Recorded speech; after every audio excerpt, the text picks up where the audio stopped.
welcome everyone to another edition of the Top Rope Maneuver podcast. I'm here with my boy Ebonic Raven. What up, Ebonic?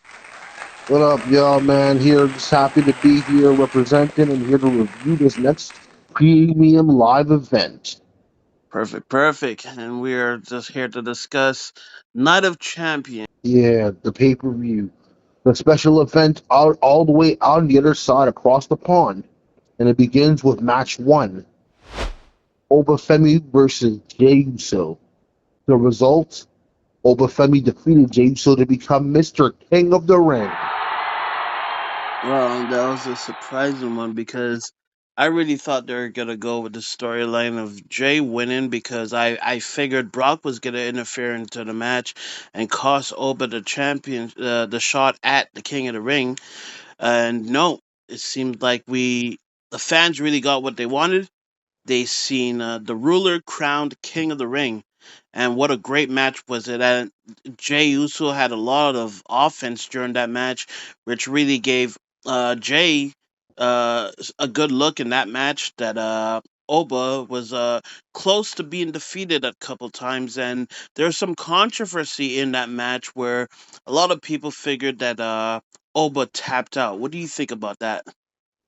That's an interesting one because I honestly believe that when it comes to that, if the referee has the final say on the match, I believe that if the referee didn't see it, he didn't tap out. That's just as simple as that. Because when it comes to the refs and it comes to how he what's it called what takes care of the matchup and how he sees it in his rules, since his final say is what determines who wins and who's the loser in the match. So I say that he is the winner, Obafemi, because at the end of the day, the ref didn't see him tap out. Jay can say what he wants, but he's just lost. He's being a sore loser, in my opinion. And also, I believe a tap out has to. You're gonna have to have an open fist. I believe when Oba tapped on the mat, it was a closed fist, as into Hmm. him struggling to get out of the hold, which doesn't necessarily count as a tap out unless you're actually tapping your hands on the mat. So with that, in that case, I don't believe there's any controversy there, and the winners decided. Oba Femin won the match and is now the king. Who is he gonna face? I don't know. I kind of see it being Roman Reigns. I don't see him going after Sammy. If Jay would have won, I would have believed Jay would have went after Sammy. But the table is turned. Oba's your winner, and the conqueror and the ruler is now about to make his decision anytime soon. No doubt. I can't add much more to that other than, and when it comes down to this matchup, I just believe that whoever Obafemi picks to go up against for the SummerSlam is going to be an incredible matchup, and I cannot wait to see what will happen. What's it called when he picks? I'm going to be tuning into Raw and SmackDown this week, and NXT, even for that matter, just to see what happens. Now for match two. Match two. Io Sky versus Liv Morgan in the finals of the Queen of the Ring tournament, with the result being Io Sky defeats Liv Morgan by a pinfall to become Miss Queen of the Ring. Wow, that was amazing, and I feel like that was a good call. I heard Rhea was injured, so I'm not sure if they switched their decision on having Liv lose that matchup. But I feel that Io Sky was the perfect winner. I believe the girl that did not hold the championship should have won because I didn't see a champion versus champion match at SummerSlam, and I believe this was a good call. Io Sky deserved it. She was incredible in the match, and Liv Morgan is now gonna face Io because Io didn't waste any time making her decision and her pick to face Liv Morgan at SummerSlam. No doubt, the Genius of the Sky came out on top over Liv Morgan, and I'm sure the Judgment Day are not happy about this one. When it comes down to it, it was a very great match. A lot of athleticism by the part of Io. A very nicely done moveset by Liv as well. Always a platinum performance by both. My only thing is that I saw what happened leading into the match with Liv getting cursed by Danhausen and slapping him, and I thought it was a little hokey because you know me, I have a little thing against Danhausen, but oh Lord knows, I don't want to get cursed by him. I believe that was such a spoiler because Ain't no one coming out of Danhausen's curse. That's true. When he curses you, I mean, he even cursed the basketball team to make the New York Knicks win. Oh, that was amazing. I just think that even if Rhea is injured, imagine what we could have seen. But I just think that imagine what we could see in this matchup now. Do you think that we're really going to see Io defeat Liv in two consecutive pay-per-views? That's the question. Oh, I guess we're just gonna have to wait and see. But if I would have to put my money on something, I would bet my odds for it to be Io Sky because I feel like Io Sky deserves it, and Liv Morgan, as an incredible star as she become, I don't feel like they have much directions for her right now, and I feel like if anyone could capitalize on this, will be Io Sky. What I really want for them to put Liv Morgan's in a feud with the Judgment Day, type of like kind of like breaking up the Judgment Day, have like Raquel, or even have the little tension that they have going on with Roxanne and Liv. Uh, Mm. really spark and like have that give something to Raquel or give something to Roxanne. That'll be interesting.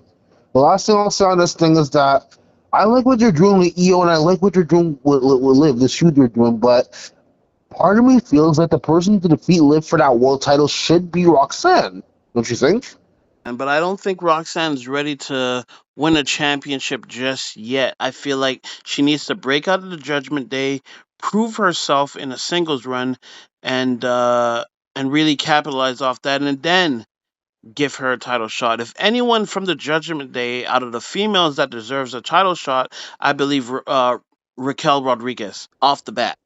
Good point. Actually, I agree with that 100% now that I think about it. So let's bring it on to the next match. Match 3. Seth Rollins versus Braun Breaker in a steel cage match. And the result, Seth Rollins, the visionary, pummels and defeats Braun Breaker via pinfall. Oh, and what a match it was! I really think it brought out the best out of both competitors. And as as much as I'm not a Seth Rollins fan, I really love the pick and I really love the ending because it closes a chapter with Seth Rollins and the Vision. And I feel like Braun does not lose any credibility. Braun fought his way. Braun really fought a future ballot Hall of Famer in Seth Rollins, and I feel like Braun has a lot to come out of this. A lot of reset, whether it is with himself and his career, or the reset of himself with the Vision. For sure, that's going to be an interesting turnout to see what happens on Raw with Braun Breaker now that he's lost. And on top of that, too, where will Seth Rollins go now that he's defeated Braun Breaker in the Division? It seems the Division are in his rearview mirror, but will he go after Roman and try to reclaim the world title he never lost? That's the question I'm wondering. Oh, that's what I'm wondering as well. Well, depending on which championship Oba's going for, if Oba goes for Cody, I feel like Seth to go for Roman, or vice versa. For sure. And that brings us on to match 4 for the United States Championship. The champion, Trick Williams with Little Yachty versus Ricky Saints in a singles match. The result, Trick Williams defeated Ricky Saints via pinfall to retain and defend the United States Championship. Now, what's your thoughts on this match? This match was interesting. I mean, by no means was it a bad match, but it didn't feel like a very special one either. It felt like something I easily could have seen on an episode of SmackDown, you know? Most definitely, and if I Ricky Saints is definitely a future U.S. champion. I just don't believe with the rise and the momentum that Trick has that this was the time. But was a good fillers match, and as the pay per view is called Night of Champions, uh, that was definitely a good match to have on the card to represent the United States Championship and have it defended at Night of Champions. No doubt, no doubt. I definitely agree with that too, you know, like especially since The United States Championship is a very prestigious title. I mean, it was established in 1975. First champion being Harley Race. And I still remember going back to see those glory days of wrestling back in the territory days, and just to see the belt defended to this day and being with honor on the belt of Trick Williams, that was the icing on the cake. Oh, that was amazing, and I really think that Trick Williams is a future world heavyweight champion. No doubt, no doubt. And then that brings us to match number 5 for the Women's United States Championship. The champion, Tiffany Stratton versus Jade Cargill. And the result, it seems like it's still Tiffy time because Tiffany has defeated Jade Cargill via pinfall. My thoughts on this one was just like, good match, very good match, but I just thought that maybe, like, I don't know, this feud wasn't very exciting to me. Like, I've been following it on SmackDown for the last few weeks, but this feud is not, it just feels like it's filler and it's a build up to another feud between Jade Cargill and Charlotte Flair is what it really is like. It's like this is a stepping stone, don't you think? Yes, either Jade Cargill versus Charlotte Flair, or they gather Jade Cargill, the baddies, against Tiffy, Charlotte, Alexa, and Chelsea Green. I feel like that would be a good 8 woman matchup. Um, and after that match, whichever the winner is, I would definitely want to see Jay Cargill versus Charlotte Flair at some point in time. No doubt. It'll be a great match when it happens for sure.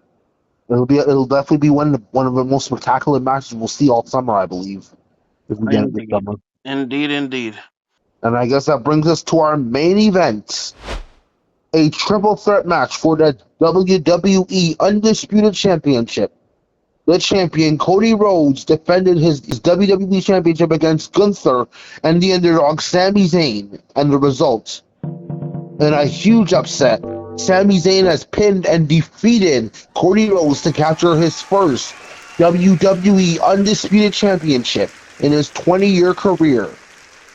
And what a celebration it is for our Montreal hero. I'm really glad they pulled the trigger on making Sammy win this one, and I'm so happy. And not only that, Sammy is, for his decade of work and dedication and drive and everything he's done for the WWE, and to have Kevin Owens, his friend, win multiple championships. I finally thought it was time for Sammy to finally win the big one. And not only that, Sammy is now a Grand Slam winner.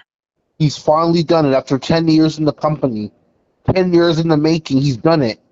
He's finally climbed the top of the mountain, and I cannot say that I'm any more prouder than ever. Montreal has brought home the title. Glorious, glorious pay-per-view, man. The matchup was nice. I was so shocked when I saw that he had the roll-up. When I saw that roll-up happen when Sammy pinning Cody, I could not believe it. I didn't think it was ever gonna happen. I really was surprised. Everyone thought it was over after Cody was setting up for that second crossroads, and to just have Sammy win up with a roll up, and hearing the 1, 2, 3, I didn't expect that. I was expecting a two and a kick out. But for the fact that we had Sammy win clean, not pinning Gunter, but pinning the undisputed WWE champion Cody Rhodes, beautiful. I couldn't have written that better myself. No doubt, no doubt. The celebrations are in order for Montreal because we on top, baby. Woo! Definitely. We didn't win the Stanley Cup, but we definitely have a cup for ourselves. And that cup in the name of the undisputed WWE championship. No doubt. And I guess that's all for Night of Champions. Tune in next time to see what we review next at Top Rope Maneuver. This is Ebonic Raven, and I'm YNGEZ. And tune in next time to see some more stuff. Send us some emails, like, comment, subscribe for more good stuff. This is Top Rope Maneuver, and thank you for listening and watching. Peace, y'all.